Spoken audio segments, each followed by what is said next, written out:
Hello, folks, and welcome to Xero Refresh. Happy Friday. So today I am super excited. We have got the Happy Friday Cloud Integrator session. So this is about learning a bit more about Cloud Integrators, finding mutual success, mutual wins, and how they can help your business.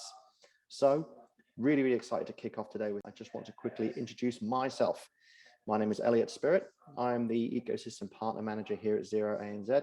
So looking after apps and cloud integrators for small businesses. That's all the apps that your clients will be using on a day-to-day basis. But what is a cloud integrator? Well, they are experts in apps and integrations. They are the go-tos when it comes to talking about what you or your clients should be looking at using. And the great thing is a lot of them have really great field experience, not just in terms of technology, but often in industries or working with accountants and bookkeepers or working with the specific businesses that they focus on. It's a really consultative process, and it's much more than just a Q&A sort of, this is the app you should use and go out and do it. It's actually a whole end-to-end thing, which we're going to hear a little bit more about. And all right, so moving on from scoping into the implementation section, and we're going to hear from Jeri at WAOConnect. Hey, Elliot, thanks so much. Just building on what Jeffrey said, obviously implementation is the next phase in the process that we all go through. And the scoping process is really that devil in the detail. And the result of that scoping process, as Jeffrey said, is helping the client determine which is actually going to be the best solution for them from all the solutions that we work with, because obviously, as we all know, there's many different solutions depending on what industry or what vertical your clients are in. So finding that solution and then helping determine which is going to be the best one based on the detailed workflows and processes that client has is the result of the scoping process, which then naturally leads into the implementation. So the implementation is all about actually making sure that client's information is being transferred and migrated successfully from their old system into their new system.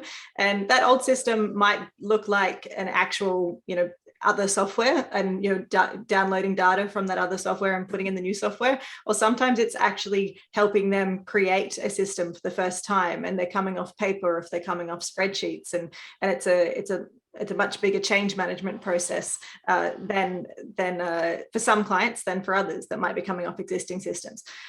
So yeah, implementation is all about getting the data across from the one system into the other, often cleaning it up as they come through that process, and then ensuring that the workflows that they've described to you and their needs and the pain points that they've described within that scoping process is successfully configured and implemented inside that new system, so that you actually deliver to them what they promise, or what we've promised is going to be the solution for them. So, and that obviously leads into training. So fantastic. So I'm going to let everyone go full screen. So very exciting.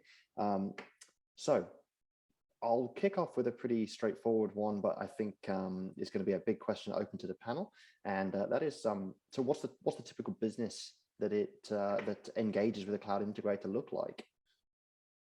And I think definitely the industry's changed as different apps have got more capable knowledge bases and tools for people to be able to try and self-onboard themselves. So I find more nowadays, there's more and more people who are trying to self-onboard, and sometimes the people that struggle with that end up asking for our help anyway. So sometimes it's people that have that complexity, like you said, that need help, that they may not believe they'll need it in the beginning, and then they need our help once it gets too complex.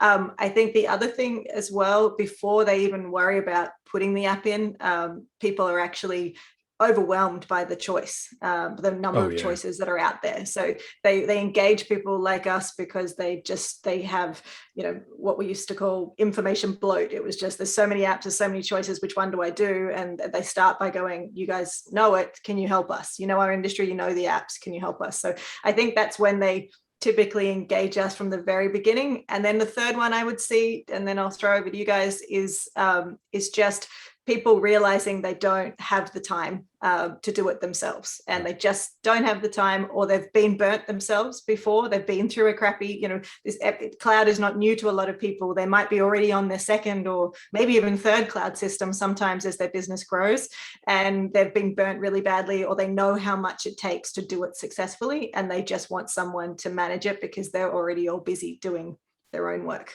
So yeah. Jeri, we talking about, obviously helping, assisting Clinton there. To give you a small example, when I first started at Xero, I was selling Xero directly down the phone. This was, Jeri, when you were a Xero educator at the time, I remember correctly. Yes. And people used to say to me, oh, it's okay, I'll just get my IT guy to look at it. I'll just, there's a guy in the office that set my systems for me, he can sort it. Yes. Doesn't quite work like that, as we know. So what's the sort of differences between, let's just getting whoever did the IT set up versus a cloud integrator in? What's the X factor? Huge difference, and often the IT professionals are the hardest ones that we have to work with. I find in any project, they're often the hardest ones to work with because they are so different. So the key difference between the I guess old school IT professional and all of us is that IT professionals are generally server-based professionals that are all about making sure that your data is essentially not in the cloud, that you have servers, maintaining servers. They offer on a retainer basis for, continuously managing the servers and managing the email and the Outlook and all of the different things that happen around every piece of IT that happens in a business, setting up computers, setting up passwords, all of that type of thing. Of course, we do an element of that when it relates to our systems, but as cloud integrators, as the name suggests, it's all about actually helping people move to the cloud and move to the cloud successfully and securely and safely, and be confident in what they're doing, and really bridge that gap and understand the difference between working in that sort of desktop server-based environment versus moving into the cloud, and helping them really navigate those changes. So obviously over the past year and a half, that's been a whole lot easier to really bridge that gap. Everybody was already pretty comfortable with the cloud, but they weren't comfortable working from home. The working from home aspect really exploded our industry, just simply because the fact that the business owners and all those people that didn't really want their staff working from home suddenly already had to work out how to make that happen. And obviously our systems are a key part of that. So the biggest thing that we bring is just pure knowledge of the cloud itself and understanding of that. But then also obviously within our industries, the specific apps that are relevant to those clients within that industry, which is building on what Clinton said. So that's the biggest difference between us and the IT professional. The reason why it's often so difficult to work with IT professionals and some of the older school clients in our space, and you guys will have seen it even as accountants and bookkeepers trying to transition people to Xero over the years, is there's always people that have resistance to change in a business, and it's usually a lot of it is just fear. It's not just they don't want to change, it's fear of change. And one of the hardest things that we deal with in our industry, just throughout the whole process of scoping and implementation and then training and then successfully moving a client onto the system and supporting them, is actually helping a business owner and all of their staff through that change and the change management process. These people that we're dealing with and that you guys have to deal with on a daily basis, they still have to do their business, they still have to do their work, they still have to do everything every day, and on top of that they have to learn how to do everything they do in a new system, and there's always changes and going through that process. So I often say it's 70% of what we do is change management, and the rest is actually our work. It's huge amount to do with that. I think the other thing you said too before, Clinton, in relation to people being really ready to change, and this is a big part of the change management process. One of my advice for accountants and bookkeepers, especially when you're excited about Xero and want to bring people to Xero, and often they can't move to Xero without an app like what we provide. You can't move, for example, a business from MYOB that's using inventory to Xero if they have complex inventory requirements. They need an inventory app.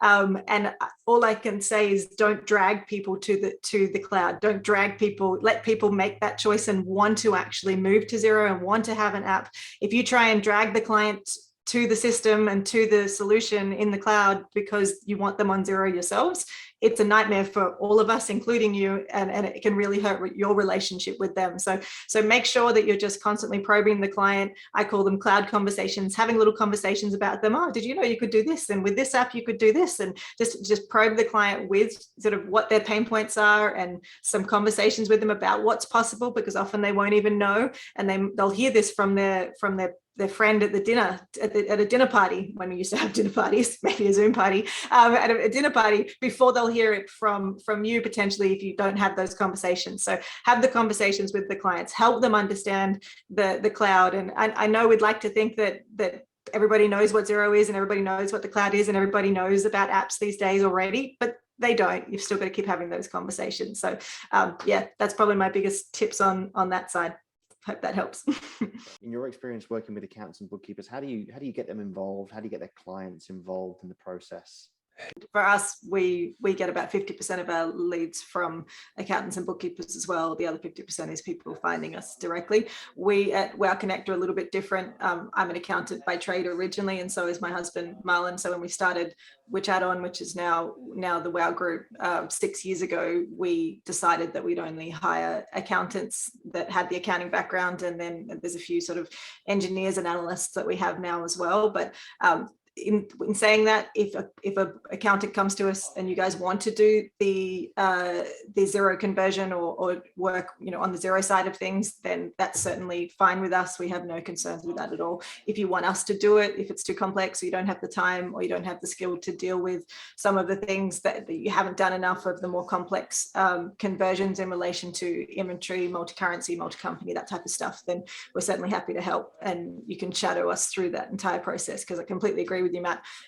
The accountants and bookkeepers, you guys being involved throughout the whole process, if you have the time, and just shadowing it, to have you there and understanding the process and working with us and going through the training. If you want to, you don't have to, but if you want to go through that training and understand it, it's your relationship with the client ongoing. We're in there to put the system in, we're in there to support you, but it's your client, it's your process, and you guys are always going to be there with them. And this big change within their business, it's important that we do it together, to ensure that we're holding their hand, because you're going to continue getting the right data, hopefully faster and more accurate and even better than you ever have before, because of what we can create with these systems. But working together through that is really important, because it's your long-term client, and we're just there for the time to help with the transition successfully and make it a great project. Recently, how do you select the right apps for you to select the right apps for your clients, and how you partner up with them?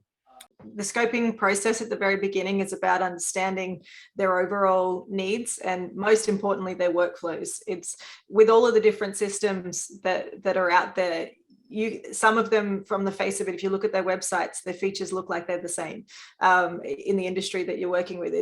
You could look at the pricing sheet and look at the tick boxes and go, yep, it's got multi-currency, yep, it's got multi-warehouses, yep, it's got whatever else you need. You can look at that, but that does not mean that app is going to be right for you. You've got to go through the process. So if you decide not to use people like us to help you make that decision, your clients really need to fully understand their business requirements and their workflows and test it inside the solution that they're planning to use. Because often, if the workflow is what they have now, people think you can just change the workflow to the system, but that's not always the case, and that can really cause massive problems when they're trying to implement it, but they don't want to change it or they can't change it.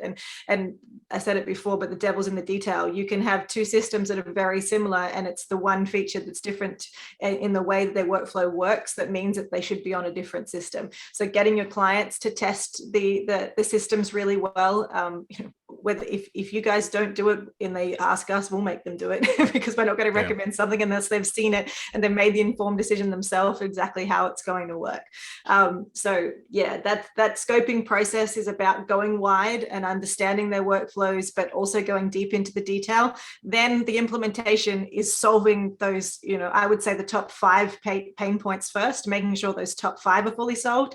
And they often can't even, you can see, when we can see their problems that they're going to have after that, and we already know what they want to solve because we see it all the time and we help people solve those things all the time, but they often can't see that because they can only see the main pain points that are keeping them up at night right now. So solve those pain points, but make sure that the system's ready for that next thing that you're going to know they need after that. So thank you all so much.